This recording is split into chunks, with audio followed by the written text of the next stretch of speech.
Purihin ng Diyos, purihin ng ating Panginoon. Nagkaroon ka na ba ng isang kaibigan o kakilala na sinungaling? Sinungaling.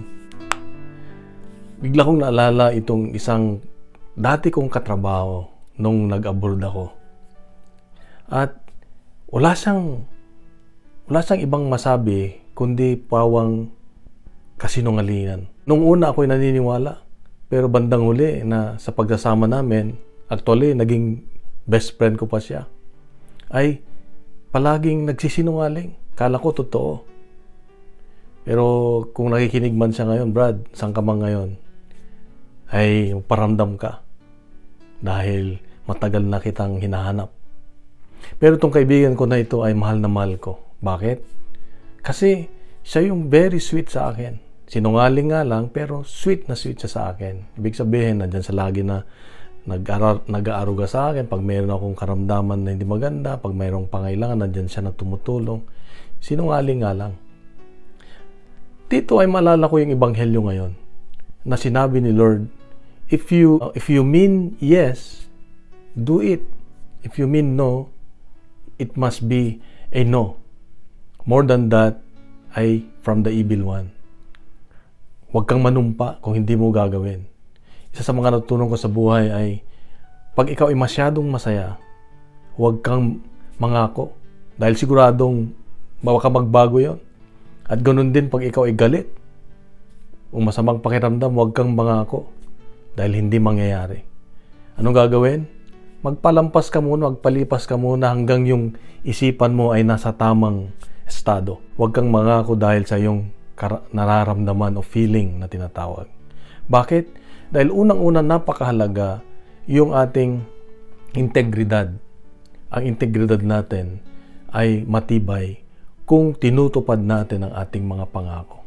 Malalo ko yung tatay ko nung buhay pa. Dahil nasa abroad ako lagi kong tinatawagan ang tatay ko pag mayroon akong problema o may mga kailangan ko ng dasal. Sabi ko, Dad, panalangin mo ako, meron akong ganito, meron ganyan.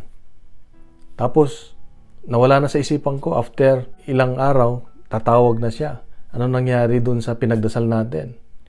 Ang sarap ng pakiramdam na merong isang nagdarasal sa'yo. Yung tinutupad niya yung pangako niya na ipagdarasal ka. O gagawin niya isang pangako sa'yo.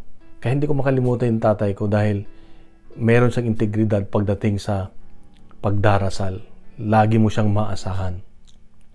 Pangalawa, ang katotohanan na sinasabi natin ay siyang nagiging basihan para maniwala ang ibang tao.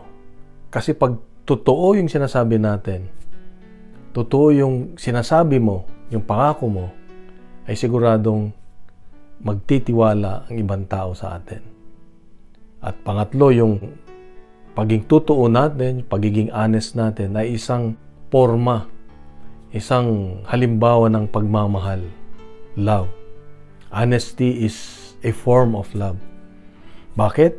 Kasi nagiging reliable ka, mas ang tao mas magtitiwala sa iyo, makisama sa iyo kung yung sinasabi mo ay totoo, magiging honest ka. Kaya mas mahal ka ng isang tao.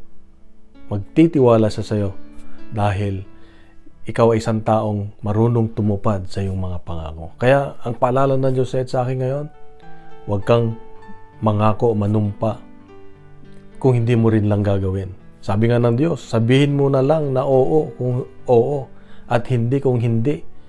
At kung may dagdag pa, ay galing na sa masama yun. Galing na sa demonyo yun. Kaya oo o hindi lang ay sapat na sa ating Diyos. Mga kapatid, kung nagustuhan natin ang ating reflection ngayon, ay bahagi natin sa social media, gawin nating viral ang salita ng Diyos. At punuin natin ng good news ang social media. Isang mapagpalang araw sa iyo at sa iyong mga mahal sa buhay. God bless. God is good.